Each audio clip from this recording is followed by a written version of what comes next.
Muy buenos días, me presento, mi nombre es Uremi García Castillo, estudiante de la Universidad Nacional Abierta de Distancia del periodo académico 1602. A continuación daremos inicio con el video explicativo de los tres temas que se dieron a tratar en la introducción a la regencia de la farmacia, empezando por el tema de historia de los medicamentos. Historia de los medicamentos. En América precolombina surge la presencia de curanderos o brujos, que tienen en cuenta su amplio conocimiento en la naturaleza. Ellos mismos se encargan de aprovechar el uso de plantas medicinales con efectos alucinógenos. A mediados del siglo XIV y XVI ocurren hechos históricos en la aparición de enfermedades. Gracias a ello los medicamentos evolucionaron de tal manera que se puede preservar la vida del ser humano. Y en Babilonia, China y Egipto tenían diferentes conceptos de remedios, como plantas medicinales como lo son la cebolla, el ajo, el apio y productos y ungüentos como pomadas o cremas. Ya después, a mediados de 1936 y 1970, fue que la evolución de los medicamentos tuvo, por decirlo así, cambios significativos. Entonces la acción de los medicamentos era muy fuertes, comenzaron a hacer pruebas en animales. Debido a esto ya fue que se avanzó en cuanto a la acción del mecanismo de acción de los medicamentos, por decirlo así, y así se evitaron grandes muertes y se logró preservar la vida del ser humano. Ya después, en el siglo XVII y XVIII, XVI y XVIII, del siglo XVI al XVIII, se descubren bacterias y protozoos, pero pues no tenían las herramientas necesarias para hacer los avances que se requerían para combatirlas. Debido a ello, pues se cobraron miles y miles de vidas en el mundo. Ya también en ese mismo siglo nació la histología, que la histología es el estudio de los tejidos y la estructura de los seres vivos. Y mediante el uso del microscopio se logran observar los glóbulos rojos. En la época de los 60 surge la carrera de regencia en farmacia en la UNAD, debido al poco personal para administrar este cargo, mediante un acuerdo que es el Acuerdo 008 del 14 de febrero de 1994. La UNAD brinda la oportunidad para desempeñar de manera profesional este cargo. También en el desarrollo y la evolución de los medicamentos aclaran la gran hipótesis sobre cuál es la diferencia entre un medicamento y una droga. Básicamente la droga es la sustancia farmacológicamente activa que es utilizada para diagnóstico y prevención de enfermedades sin forma farmacéutica. Eso es la droga. Básicamente es el medicamento, es la sustancia sin forma farmacéutica. Ese es el concepto. Y medicamento es la mezcla de drogas fabricadas con el propósito de aliviar, prevenir y tratar. En pocas palabras, el medicamento es la forma farmacéutica de la droga, que tiene una forma farmacéutica definida. Eso es lo que es la diferencia entre droga y medicamento. Ya después trata del antecedentes y desarrollo de la farmacia. En Egipto, que es donde se empieza, que son 3150 años antes de Cristo, ellos abordan el código egipcio de la moral médica, donde cada uno tenía un médico para cada enfermedad, y afirmaban que el primer tratamiento era la dieta.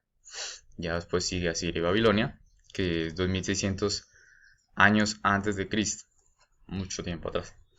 Ellos consideraban que los enfermos eran seres poseídos por los demonios y tenían la creencia de que cierto medicamento, o sea, los medicamentos desagradables y repugnantes expulsaban a dichos demonios. O sea, por decirlo así, pues todos tenían, en ese entonces tenían la creencia de que los que estaban enfermos eran poseídos por demonios. Ya en Israel, en 1209 a.C., intentaron adquirir nuevos hábitos alimenticios y costumbres higiénicas. Obvio, ninguno conocía lo que era la higiene personal y todo eso, y pues por ello adquirían muchas enfermedades y muchas bacterias. Antes que la utilización de cualquier medicamento, y utilizaron bastante plantas. En ese entonces utilizaban harto lo que era la mirra, el incienso, las granadas, el comino, el ricino, el ajo, la cebolla y la menta. Ya después llegan las civilizaciones primitivas, que son 300 años antes de Cristo, donde se presenta la existencia de brujos o chamanes. Anteriormente pues se hizo un repaso así por encima, que era a nivel general, y ya en los antecedentes de la farmacia es más concentrado en cuanto a épocas. Ellos, los chamanes, manipulaban plantas y algunos minerales como el barro, sulfato natural de hierro, entre otros, para tratar a enfermos. Ya ellos tenían más conocimiento sobre las plantas medicinales y el uso que se tenía de ellas, pues obvio experimentaban con las personas. Así se logró avanzar también mucho en lo que fue la parte médica. En China, pues, 221 a.C., existieron farmacias donde se despachaban las sustancias medicinales, provistas de dos compartimentos. Uno era para los clientes y otro para el farmacéutico y los alumnos. Ellos sí preparaban infusiones, decocciones, vinos medicinales, electuarios, conservas y píldoras. Ellos eran un poquito más avanzados. Ellos tenían su propia farmacopea, en la que sobresalen medicamentos de origen animal, como lo es la placenta, la orina, materias fecales, el esperma, la leche de mujer de una joven, la sangre humana y los brazos. Ya en India, 200 años antes de Cristo, los más antiguos de medicina son los Samhita, Becha, Charaka y Sushruta. Los médicos más sobresalientes son el Pinkala y su discípulo Hivaka.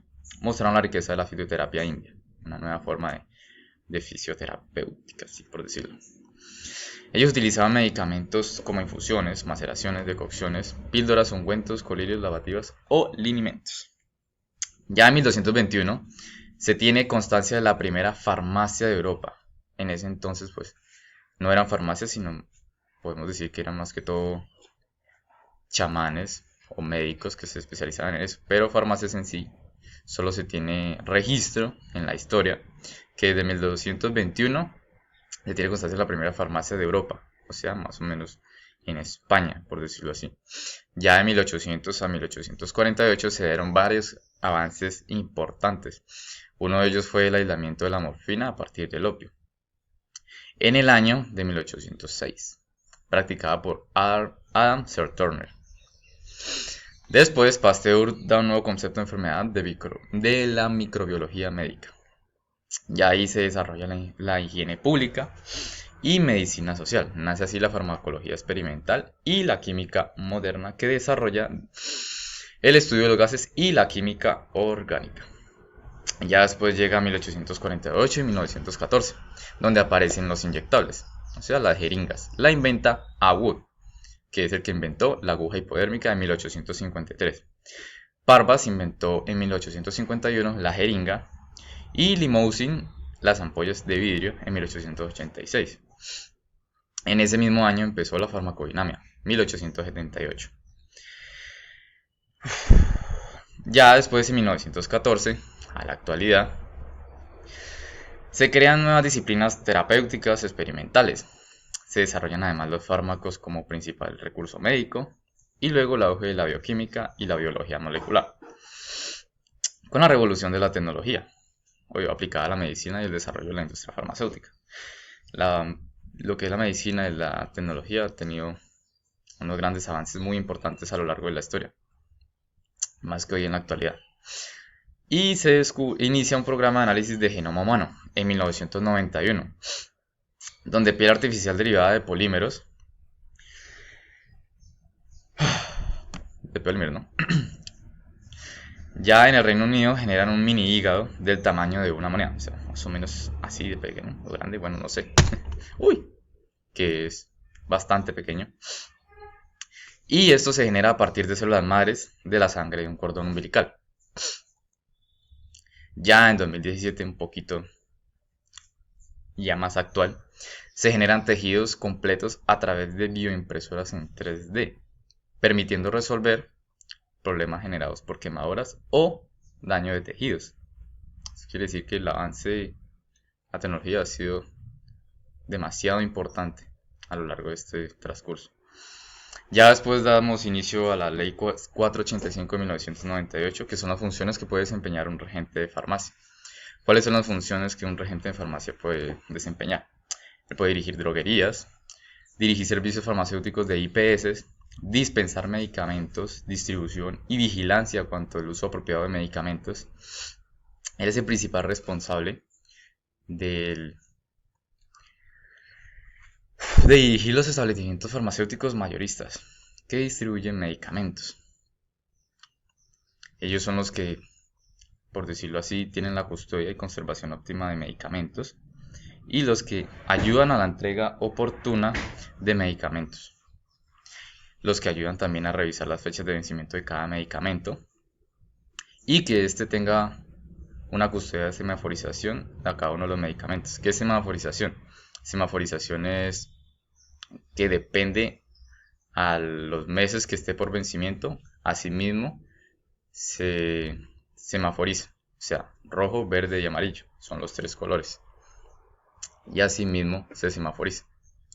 Entonces el color verde es a más de un año o más que el medicamento se va a vencer. El amarillo es cuando es de 6 a 11 meses y el rojo menores de 6 meses. Entonces, así es como el regente de farmacia. Ya el perfil del estudiante que pues, a lo largo de su formación como estudiante de la UNAD adquiere responsabilidad, originalidad, innovación y autonomía de pensamiento crítico. Entonces uno se basa en los diferentes modelos de aprendizaje que le han enseñado a uno y asimismo es como uno sale egresado o se va formando a nivel académico o práctico. Entonces él va asumiendo responsabilidades con la educación y el aprendizaje autónomo. Uno mismo es el encargado de aprender. Uno mismo es el encargado de qué es lo que quiere llegar a ser y cómo lo va a lograr. Ya el perfil del egresado, que es lo que se adquiere, ya ese perfil es un perfil profesional. Gracias a ello, pues ya el estudiante es capaz de dirigir establecimientos farmacéuticos y farmacia ambulatoria y hospitalaria de baja complejidad en la gestión de todos los procesos estratégicos, o sea, direcciona estratégicamente, operativos, selección, adquisición, recepción y almacenamiento y distribución de medicamentos. Ya después realiza actividades de mercadeo y ventas de productos farmacéuticos en un marco ético. En mi caso, yo soy auxiliar de farmacia, entonces yo ya estoy más envuelto en este tema. Entonces uno recepciona medicamentos y asimismo, con el conocimiento que uno tiene, vende y formula medicamentos. Obvio, siempre bajo responsabilidad, porque uno tiene el conocimiento y las aptitudes necesarias para que la gente se sienta bien. ¿Qué podemos concluir de todo esto? Por medio de todo esto se da a entender que los sucesos y acontecimientos han quedado claros y se puede desarrollar de manera correcta las diferentes actividades. Y se puede decir que el regente de farmacia es el encargado principalmente de vigilar y velar por el adecuado uso y suministro de los medicamentos. Obvio, para la UNAD todo esto es importante porque siempre va a tener el estatus hasta arriba y va a dejar en grande que las personas que han pasado por esta universidad han sido personas que han dejado en alto su nombre, tanto a perfil profesional como académico. Entonces ellos pretenden cumplir requisitos mínimos que forman de una manera adecuada al estudiante, tanto profesional como académicamente. Entonces, gracias a todos, gracias por estar pendientes de este video y espero poder ayudar en una próxima ocasión. Feliz tarde, muchas gracias por la atención prestada.